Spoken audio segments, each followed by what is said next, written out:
guys, welcome back sa aking channel. Ito na yung part 2 ng aking replacing my CPU cooler and putting some chassis fans.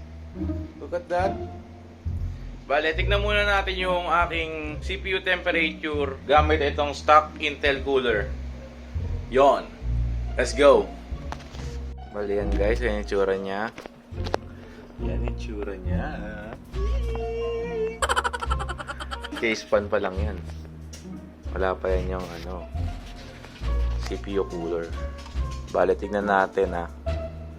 Nako! Mukhang tatae ka pa. Boss di ah. Yan, tignan natin ang ating temperature. Yan. Okay naman siya 31, 32. Kasi kakabukas lang eh. Pero normal niya nasa 40. Wala naman load to eh. Kakabukas lang. Basta yan, ang niya, temperature niya 31. Tatry ko mag-open ng Valorant, tapos tignan natin yung temperature. Bale yan guys.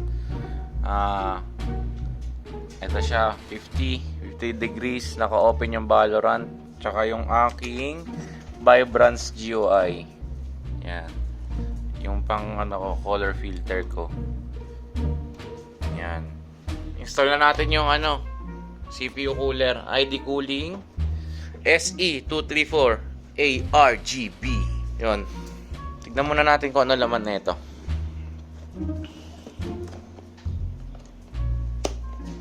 Sorry guys, wala yung ko eh. Videographer ko yung naglalaro ng AML eh.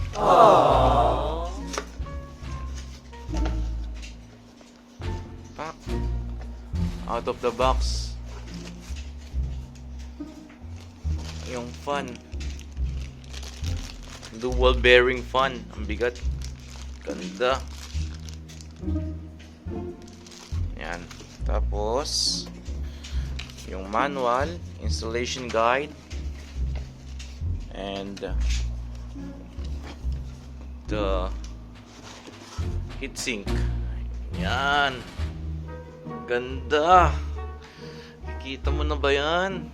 Kikita ko na. Nice one. Oh shit. Mali yan. Ang laman ng karton, ito yung niya, controller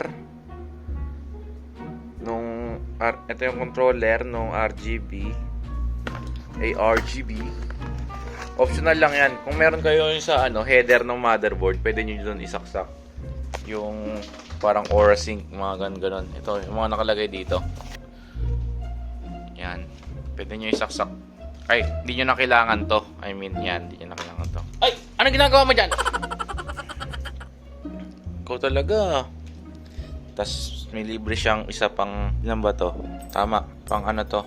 Pwedeng kabilaan. Tapos, thermal base, mga bracket, mounting sheet. Tapos yung ating emblem. Yun guys, set up ko lang to. Tapos, shutdown ko to. Lalagay natin doon ulit. Parang yung sa nakaraang video. Yun guys. Tanggal ko na yung stock Intel CPU cooler. Punasan ko na lang itong thermal paste. At hintayin ko si Jason para may magbibideo sa akin. Okay? Punasan ko lang to. Yun guys. Tanggal ko na yung thermal paste. Ito nyo ba yan? i5 7500. Damn. Pag magtatanggal kayo ng thermal paste, alcohol gamitin, wag tubig. Alcohol tissue, yun. Kaya alcohol para mabilis mag-evaporate yung liquid. Goods? Goods. Dito na yung videographer ko tapos na mag-ML. Hindi naman, patingin naman ng brace. Putik shit. O, game na. Kapit na natin to. Yan. Patong dito ay sa akin ay LGA 1151. Bale, ito yung gagamitin natin. Shoot, kita ba? Shoot mo lang dyan. Shoot na. Tapos dito. Yan.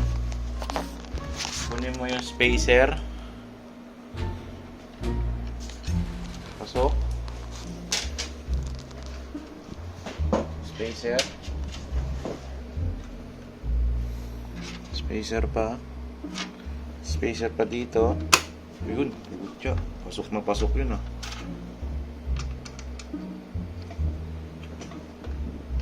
Yan. Tapos, yung pang Intel na bracket. Ayan. Goods.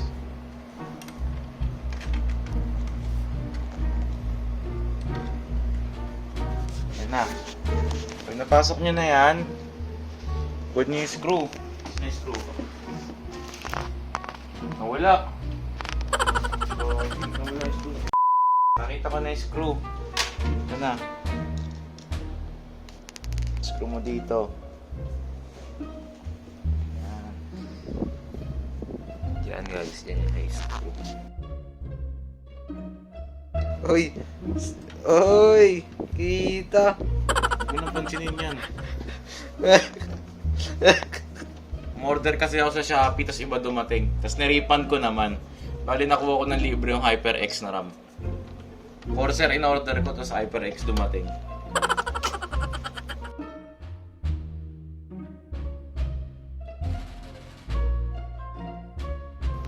Shopee, ano na?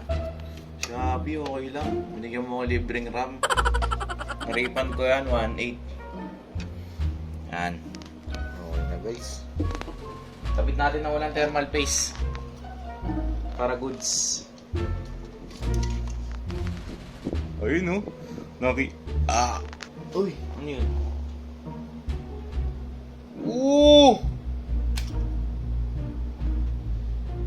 May libreng pa-thermal paste yung ID cool.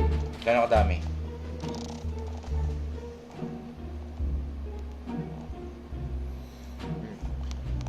Naku, may sapot pa.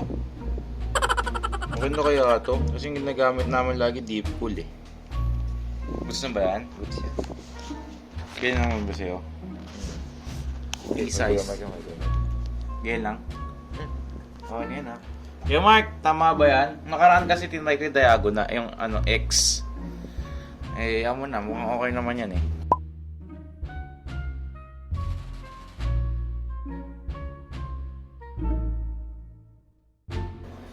Yan. Press mo muna, tas bago mo yun, tanggalin mo ulit kung sakto. Yung swak. Kami kasi in-spread eh. Hmm? Sige. First time ko kasi magkakabit na ito eh. Bisay mo. Tapos tanggalin mo. Tingnan mo. Bakit? Tingin ko mo nun. Ha? Sino sabi nun? Kung outcast.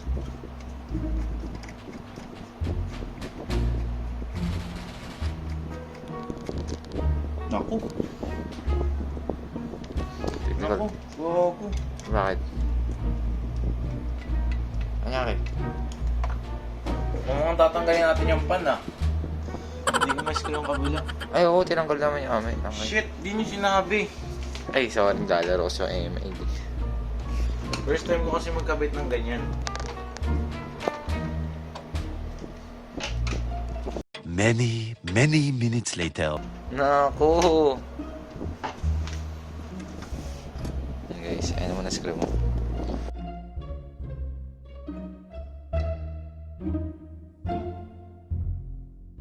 Tama ba yung ginagawa ko? O nakikringe na kayo? Cringing. Paano mo masasabi kung tama yung pressure nito? Yan, yan, okay na yan, pag hindi ko magalaw.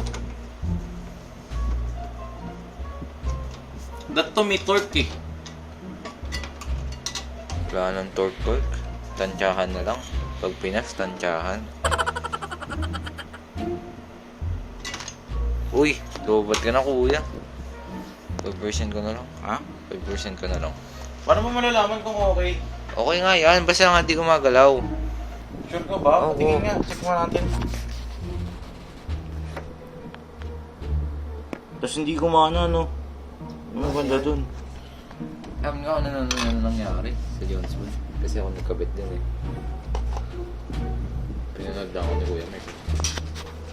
Okay naman eh. Yun, andito na tayo ulit. Welcome back.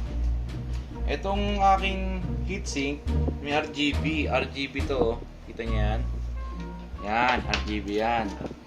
Tapos, kukonek mo yan dyan. Para mag-sync yung fan. Tsaka yung cover. Cover!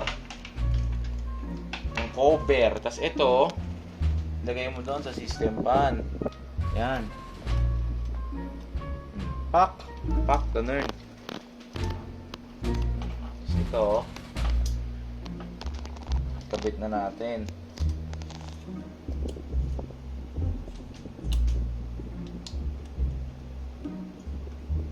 Yan. Ano masasabi nyo? Tama ba? Yan. Silipin nga natin. Kailangan pasok dun sa ano eh. Gatla eh. Yan. My PC is brand new! Yan guys, nakabit ko na. Bale may problema pala tayo. Yung ano ko, di ba yung motherboard ko, wala kasi siyang ARGB na port. Tapos, itong YGT ko, 6-pin. Ang bala ko sana, yung ID cooling ko na fan, i-connect ko rin dito. Kaso ito, 6-pin. Tapos, yung fan, tsaka yung top cover ng heatsink, 3-pin. Bali, meron tayong malaking problema. Bibili tayo ng converter.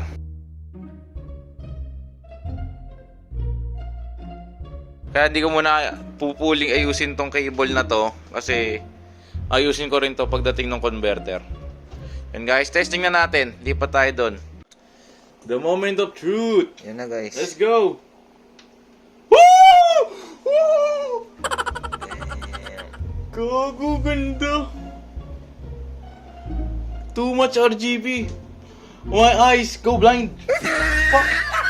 Ewan yan, pangit mo naman. Ganyan talaga yung GT pag binubuksan. Isi-set ko pa ulit. Ganun lagi. Ano masasabi mo?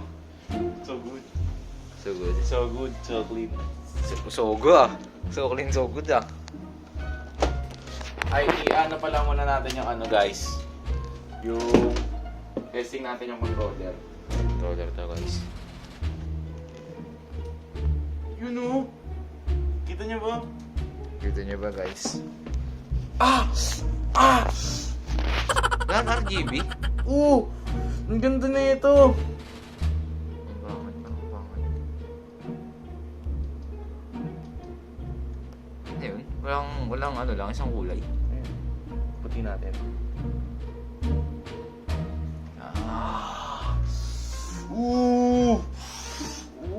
Yes! Patingin na reaction. Tama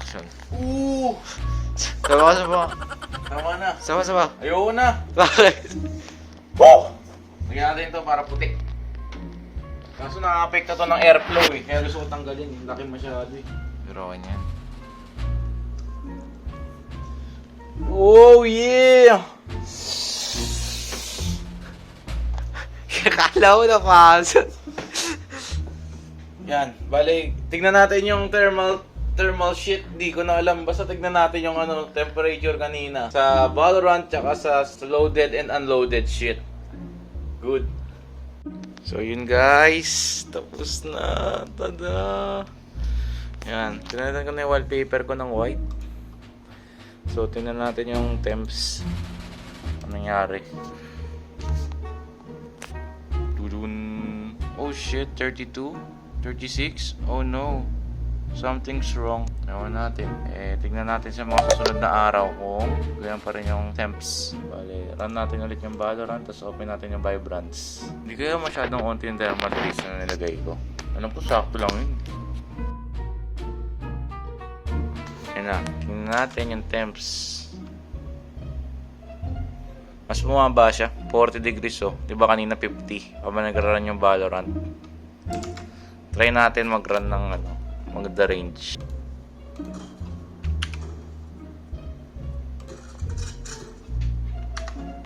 Ayan.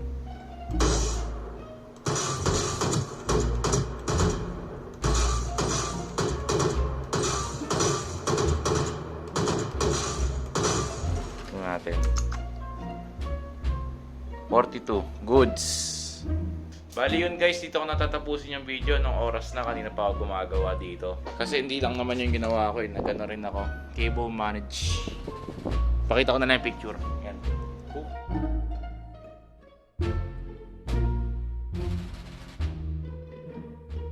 So yun.